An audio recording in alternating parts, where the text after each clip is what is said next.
There was a moment here in Australia, when the wind seemed to whisper more than simply breeze.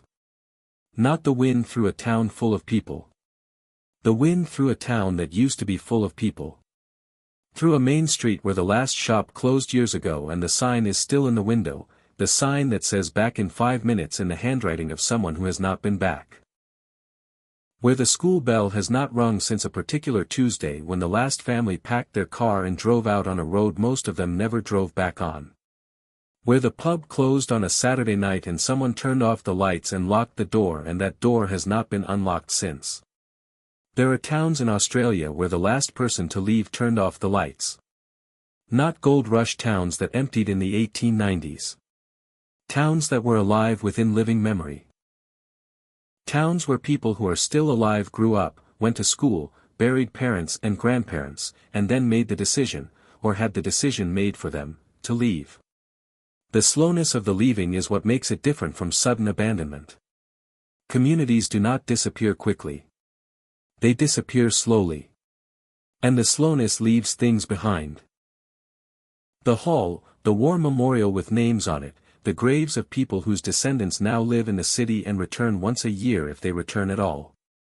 We are counting down 5 Australian towns where the last person to leave turned off the lights. Some closed because the mine ran out. Some because the water ran out. Some because the railway was rerouted and the reason for the town's existence was rerouted with it.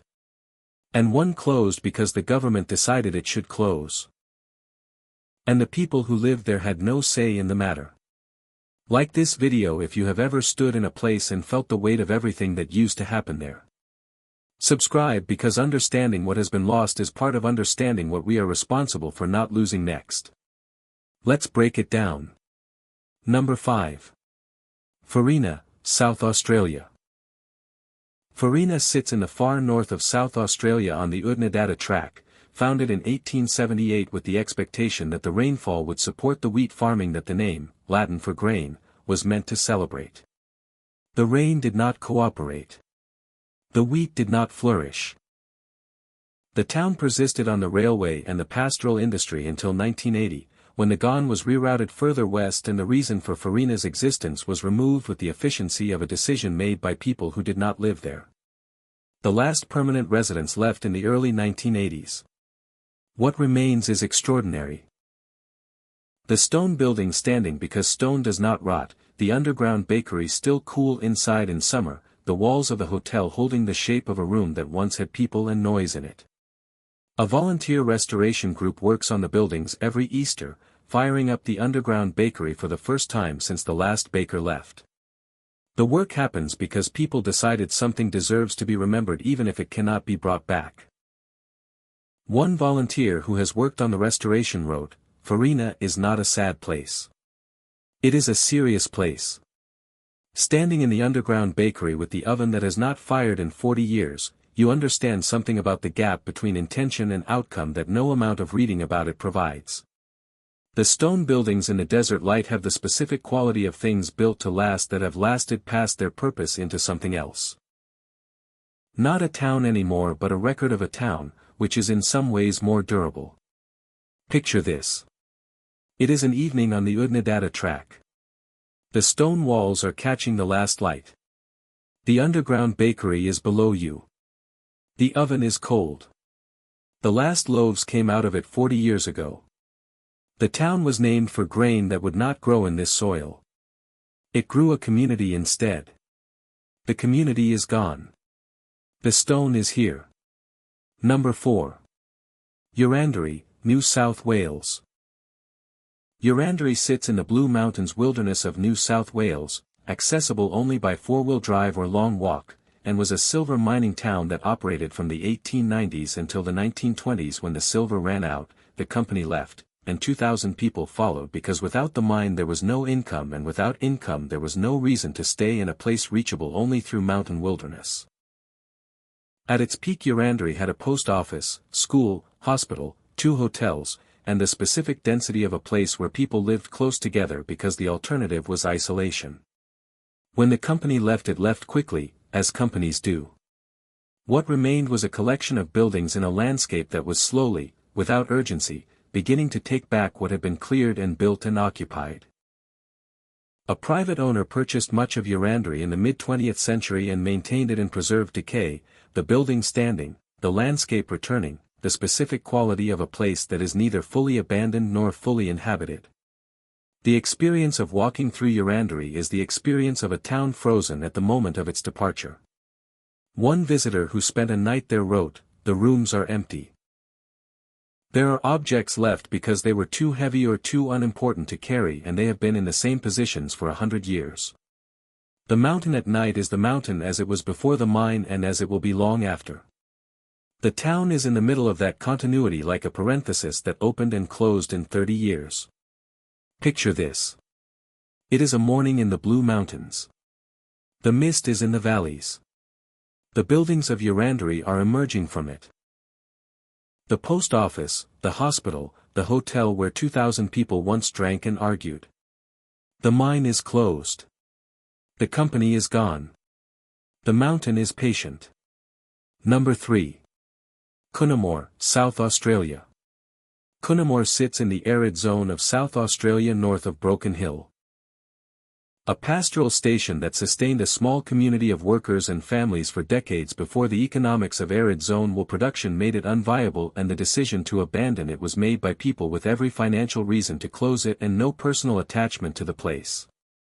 The Coonamoor Vegetation Reserve, established around the homestead buildings in the 1920s as one of Australia's first fenced vegetation study sites, has kept the location from disappearing entirely.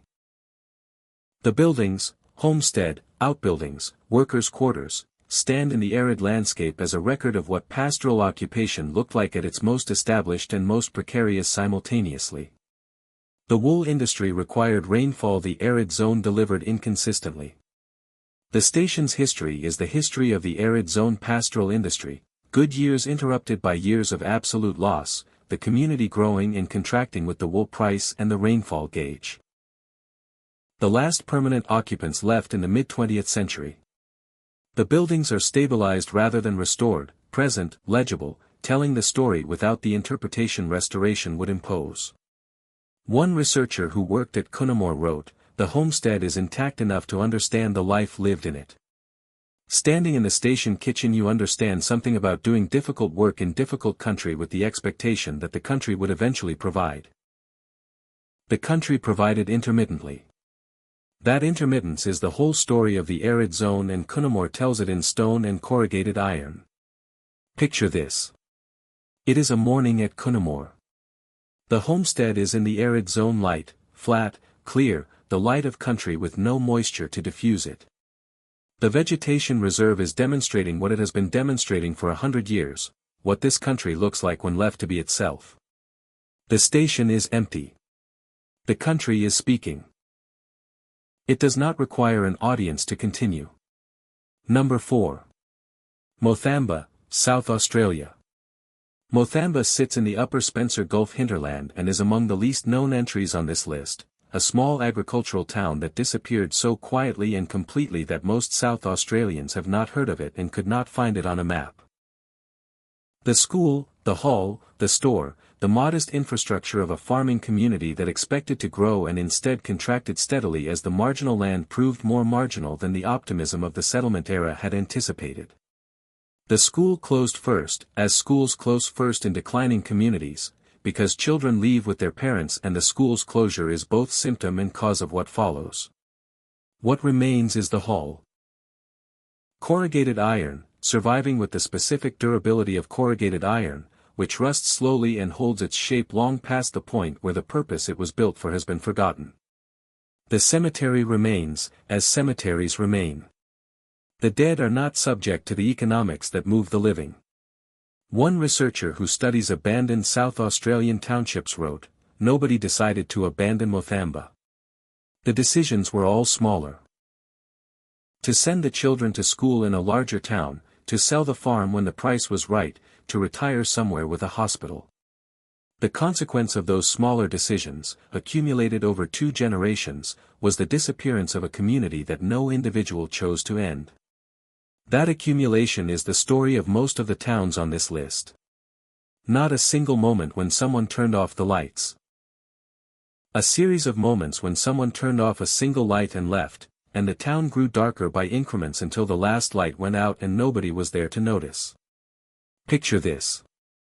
It is an afternoon at the site of Mothamba. The hall is standing in the way that corrugated iron stands when there is nothing to collapse it. The cemetery is behind the tree line. The mallee is coming back through the paddocks cleared for wheat that grew in the good years and did not grow in the bad ones. The town made its decision without meaning to. The landscape is making its decision the same way. Number 1. Wittenoom, Western Australia. Wittenoom takes the top spot not because it is the most recently abandoned or the most visually dramatic but because it is the most instructive, the town that teaches the most complete lesson about what a place produces, what it costs, and who pays that cost when the accounting is finally done. Wittenoom was established in the Pilbara in the 1940s as a blue asbestos mining town. At its peak it had a school, hospital, swimming pool, and the full infrastructure of a community expected to be permanent. The blue asbestos, crocidolite, was extracted from the gorges of the Hamersley Range and processed in the town. The workers breathed the dust. The children played in the tailings used to surface the streets. The families lived in houses with the blue fiber in the walls. All of them were breathing something that would kill many of them 20 to 50 years later. The company's accounting did not include this as a cost. The mine closed in 1966. The town continued declining as the health consequences became known. The Western Australian government eventually removed Wittenoom from official maps, cut off power and water, and began actively discouraging habitation. A handful of residents refused to leave. Not because they did not know the risks but because the town was theirs and they had not been consulted about the decision to end it. The last official residents departed in the 2000s. The town is closed. The asbestos fibers are still in the soil. One person whose parent worked in the Wittenoom mill wrote, "My father died of mesothelioma in 1987. He was 54. He had worked in Wittenoom for 3 years in the late 1950s. The company knew about the risks before it closed the mine and did not tell the workers. The town was built to house people doing work that was killing them. When the work stopped being profitable, the company left. The cancer came on the schedule that crocidolite follows, 25 years later, in bodies that had no say in the matter. Wittenoom is the most expensive thing that was ever described as free. The gorges surrounding the former town site. Now accessible through Karijini National Park, routed away from the contaminated areas, are among the most extraordinary landscapes in Australia. The banded iron formation rock in colors of red and grey, 2 billion years old, catching the light in the Pilbara morning. The beauty is genuine. The history beneath it is the history of what the beauty cost and who paid it. Picture this. It is a morning in the Pilbara.